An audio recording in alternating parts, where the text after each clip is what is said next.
There you are. Yes, I was right. You were the instructor. The mentor. The instructor is actually the other guy. Yeah, the mentor. Yes, yes. We enjoyed the trailer Well, very don't much. tell him that yet. Oh, okay, sorry. Okay. I'm jumping the gun You here.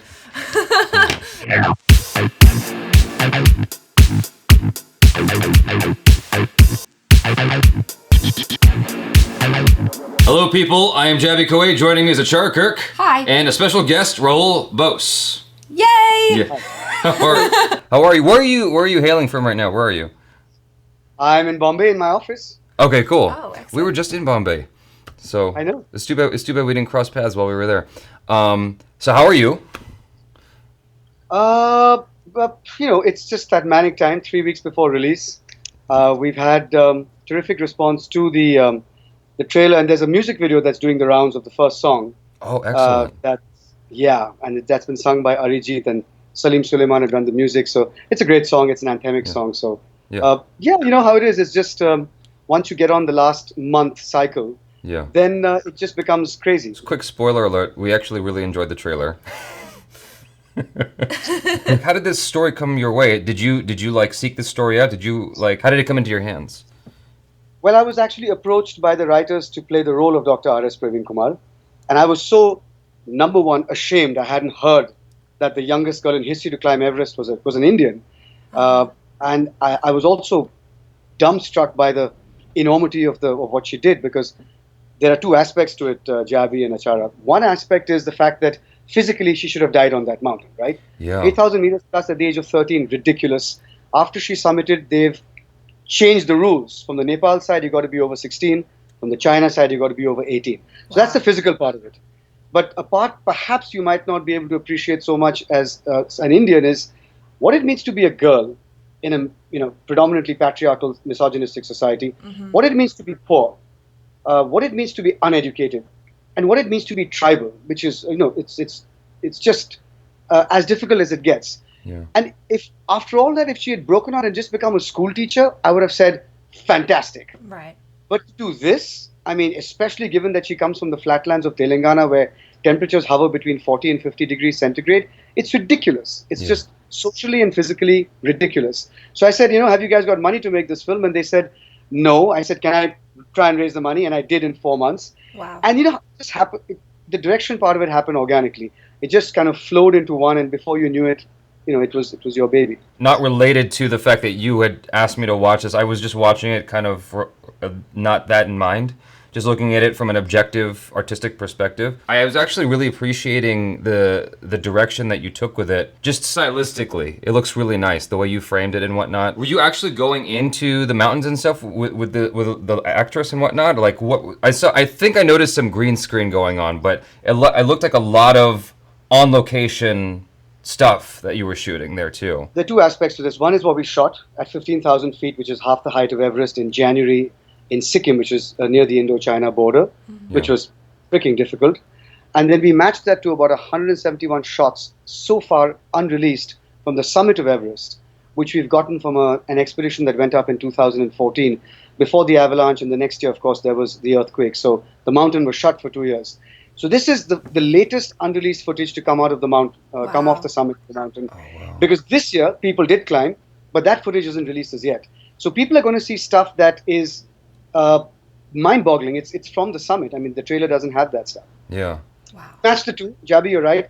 If you caught any green screen work, then you're like me. I can catch it in a couple of places. Yeah. But every single person I've shown it to, including industry insiders, hasn't caught it, because most of the work that these guys have done at Tata Elxsi is pretty damn good. When you see the film, you'll see.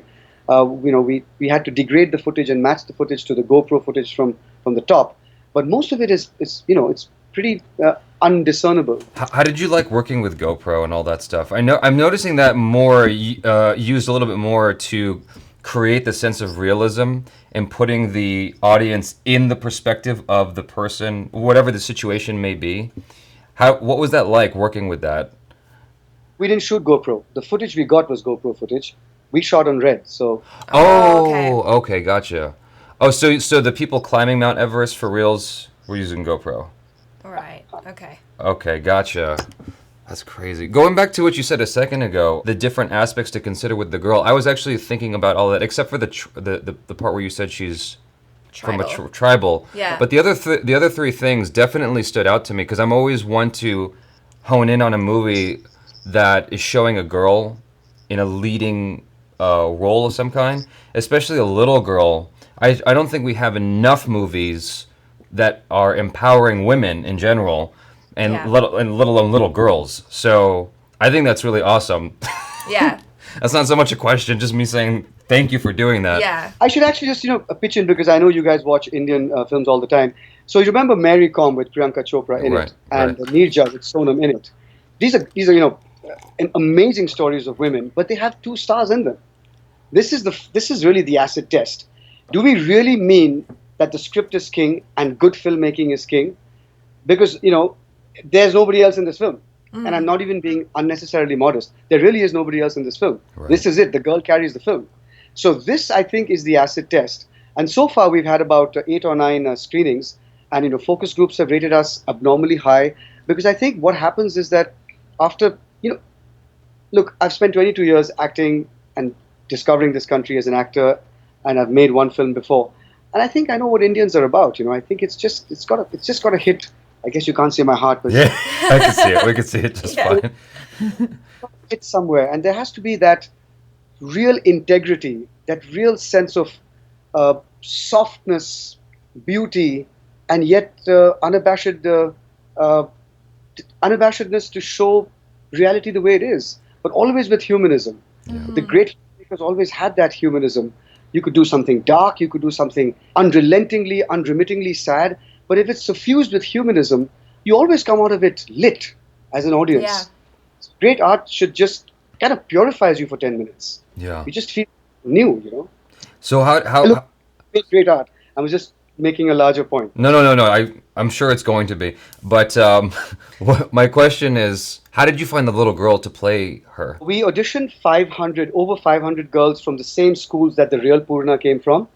And because I thought that socio-culturally, if I get the right milieu, because you can't fake it, then we're there. But I just didn't find the girl. So we had shortlisted 109 girls. I auditioned. And then finally the 110th girl, who's not a tribal, who's not from the backward classes, she's not from those schools, but she's from Hyderabad, the same region. She knows the language, all of that. I auditioned her and I sat there and I was looking. She's not very spectacular as a human being. She's not charismatic. She doesn't leap out at you like, oh, wow, what a talent. But I sat as close as the two of you are together, and I just looked into her eyes and I began to ask her about the saddest moment of her life. And her grandfather had died a few months ago. Oh, wow. And so she began to talk about her grandfather. This is a 13-year-old girl. And I said, did you remember the way he smelled? And did he, when he told you stories, did he trace the story across your palm or your hand? And she remembered all that and she began to cry. And that's when I started the audition. And this girl showed me that she's resilient under pressure. And a film set is all about pressure. Yeah. Time pressure, location pressure, light pressure, superior co-actor pressure, God knows what. And then if under pressure you can take direction, then we're in the game. And the last thing is talent. You don't have to be an actor to have talent. You just have to have that talent to empathize, to have emotional intelligence, and to have a face and eyes that reflects what empathy you're feeling about that character. And this girl has beautiful eyes. She's in the tradition of those great actresses who have such an unknowingness about them, no sense of self-consciousness, and yet terrific wisdom. And she's a great kid. Wow. Yeah. That's crazy, man. Well, I'm glad you found the person that you needed because that's such a big undertaking. Yeah. How old is the girl actually? Is she actually 13? Yeah. Oh my God. Jesus Christ! Like, because we were talking in the trailer reaction about like just what a crazy undertaking it would be to climb Mount Everest as a 13-year-old girl. Yeah. Because that's such a big hurdle. But even though it's not the same, to take on the role of being a film, the central character of a film, that's a huge thing to carry on your back, Yeah. So kudos to that little girl. And she just did it. Even today, there's no sense of. Some people are born without a trace of self. Yeah. No matter how famous they get, they continuously disarm you with the fact that they're just there. They exist. And it's so rare to find that today in such a everybody's got cameras on them. I have a camera on me right now. You have one on you right now. It's just, it's there is the glare, there is the gaze, Yeah. and this doesn't have it. I don't think she'll ever really get that because she doesn't have a personality that craves that, and some kids do. It's fine. What was the most challenging thing while you were on set to deal with, to handle? Just the weather, maybe? The weather, and we started at plus 45 degrees centigrade and we ended at minus 15. So I keep saying in these 60 degrees lies the story of this film. Sikkim was unbelievably difficult. Every single road, every single part of Sikkim in winter was iced out. We had to open a hotel, move our kitchen crew in there, and start cooking and living in that place. So it's, these border towns up in the north, they just shut down in winter. Why not? I mean, they should. And so I was standing one day, JABY, and I was just thinking to myself, what am I going to do? Because I can't get to any of the locations I planned because I got to the locations 2 months ago in the fall. Yeah. I'm like, basically, I'm just, yeah. So I look up at one hillside, ACHARA, and I'm like, scene 39, scene 16, scene 79A, scene 79B. I look at the other mountain. I'm like, scene 42, scene 41, the final part where, that's it. Okay, guys, let's shoot. And it's actually there in the making of. I just walked out and I said, that's it. We're going to shoot. We're going to do it right here. Right. And that was the time that the producer in me and the producer in me was bailed out by the director. Most times the director is bailed out by the producer. So the other thing that was really difficult was she's a 13-year-old living kid who has her life ahead of her. And if I screw this up, her life's ahead of her. Yeah. Right, yeah. That's true. That's a lot of pressure. How much sleep were you getting on average per day of this shoot? Because I know that oftentimes as a director-producer, like, you're not getting really much sleep at all. 4 hours of sleep. Jesus. My entire crew thought I was on coke or something because they said, how on earth are you doing this? And I was like, I'm doing this because it's freaking amazing. It's the most. It's amazing to do this story. I mean, I've cried on set watching an actress play her. Yeah. And when you meet the real girl, and you have to come back and see her. She has the eyes of a 200-year-old. Wow. Because she's seen 6 people dead on the way up. The bodies are still there. The Tibetan from 65, the Kiwi from 79. They're like markers. Oh my God. So she saw 6 dead bodies at 8,000 meters plus, when all you want to do is lie down and sleep. And you see this dead body, and you still have 300 meters to go, which is another 6 hours of climbing. Oh my God. At that altitude. And you have to come back before you die.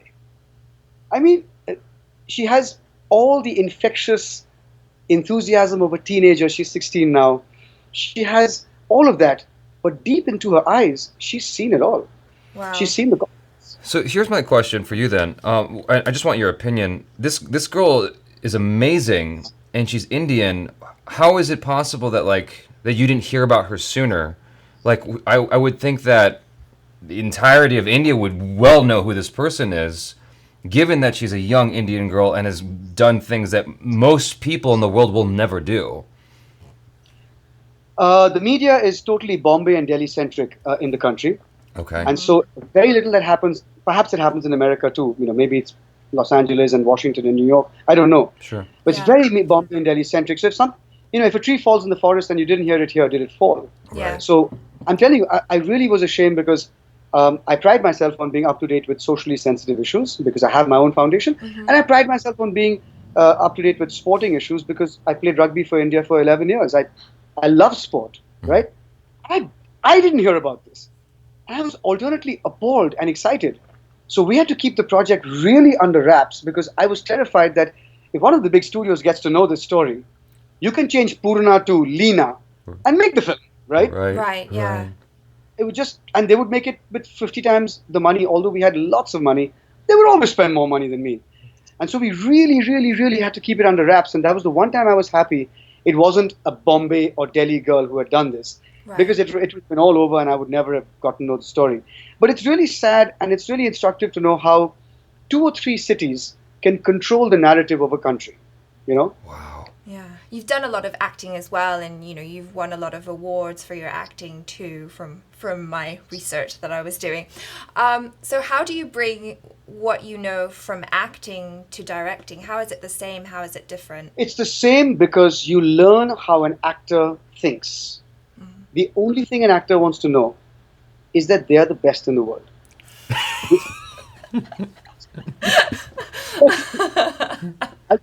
I'll even tell you what that it means. A director has to say, I cast you.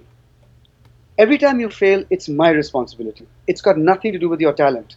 It's my mistake. You are amazing. You go and then do what you will, and I will make you shine. Because you already are a winner. And if you tell an actor that, actors will walk to the end of the earth for free for you if you say that.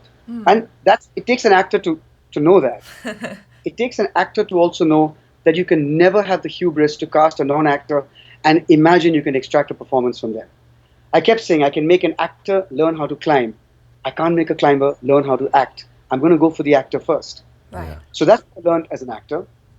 In terms of direction, there was all the work one has done as an actor. One has seen directors lose their temper, be unnecessarily vicious, be disrespectful to their teammates, suddenly think that they are the arbiter of the greatest thing in the free world.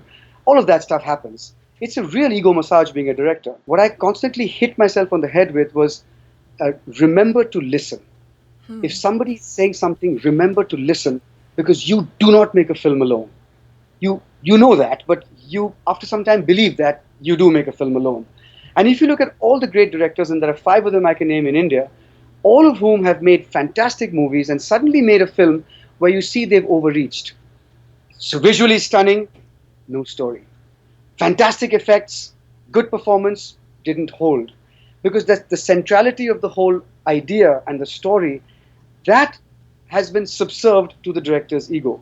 So I was always aware, and I've seen directors in my own films do that.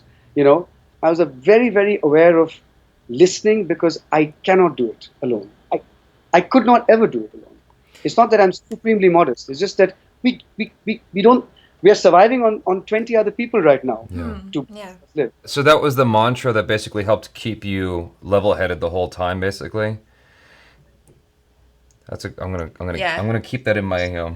I think that's good advice just for life in general. Yeah. No, because life teaches you that when you just look at other people. There was a very famous batsman in Australia called Don Bradman, who was a cricketer, and they said, "Who did you learn from to become such a great batsman?" And he said, X, Y, and Z batsmen. So the journalist turned around and said, "But they are not great batsmen." And he said, "Yes, when they did something wrong, I swore never to do that. When they did something right, I swore I'd do that." Yeah. Michelangelo said he made David by chipping away all the pieces of stone that were not David. So you can learn from, imperfections also, other people's. In 22 years, I've just kept, I'm not going to do that. Having said that, if you ask anybody on my crew, and they will tell you I was a raving lunatic. And it's there in the making of, where I remember at one point, one of the actors who I had warned would get hypothermia, they would be very cold, please be warm, walking around in like a t-shirt and a loose jersey at 15,000 PM, like, listen, be careful, blah, blah, blah. And sure enough, that actor fainted on set. Oh my gosh. And of course we revived all of that stuff. So there's a shot of me flinging a plastic chair across the mountain. I'm just saying one word, which begins with an F. 20 I just everybody sort of drawing away from me. It's lunacy, right? Making a movie is lunacy. But as long as it's not directed at someone and it's directed internally or to the gods above or whatever, then I guess it's okay. And I guess people just know that that's passion, and there's always room for that. I would think you're crazy if you didn't have an outburst like that at least one time. Definitely. I mean, making movies is not for the sane, I think. No, it's not.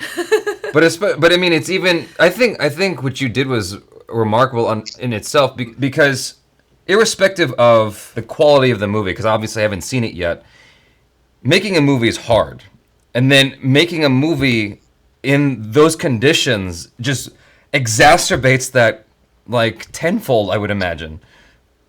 We started in her tribal hut. We actually shot in the real tribal hut of the real Poorna. Wow. She now stays outside the hut in a cemented dwelling because she got a cash prize from the government.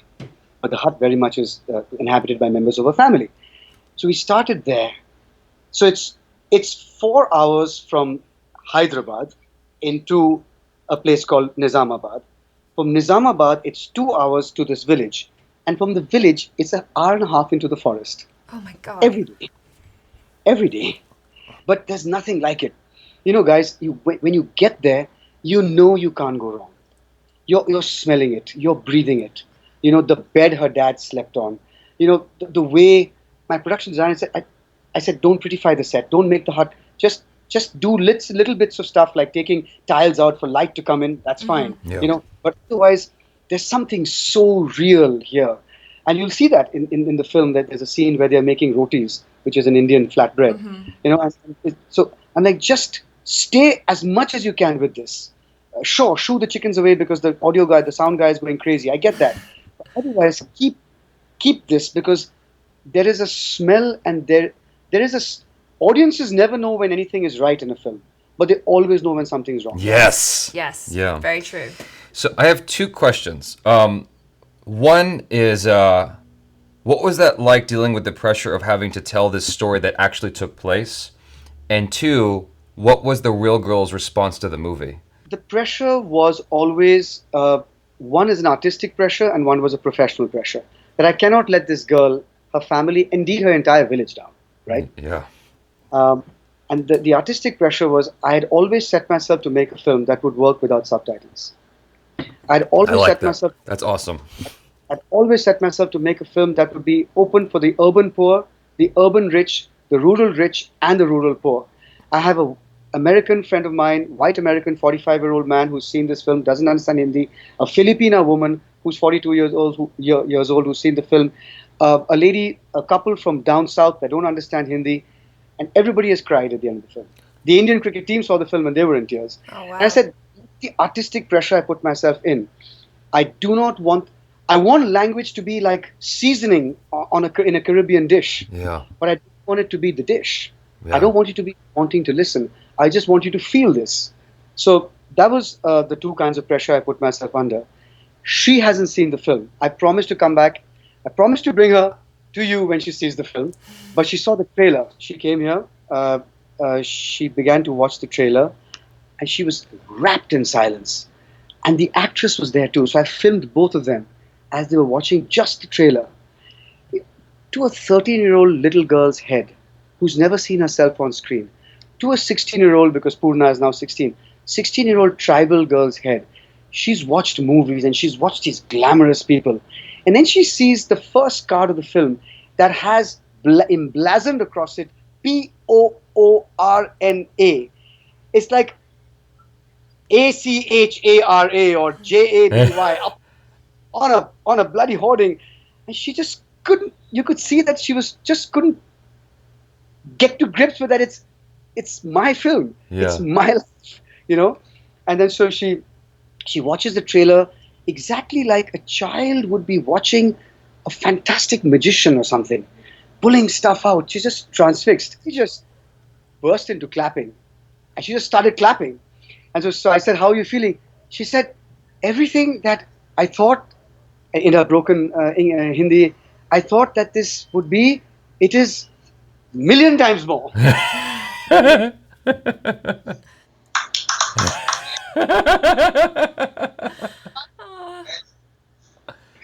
That's Wow. awesome. That's beautiful. That's so cool. You would think a girl like this, the next thing she would say is North Pole, South Pole, underwater across the channel or whatever. She's just training to become a police officer. Wow. She's starting to become a police officer like her mentor, who I play, because she says she just wants to give back to India.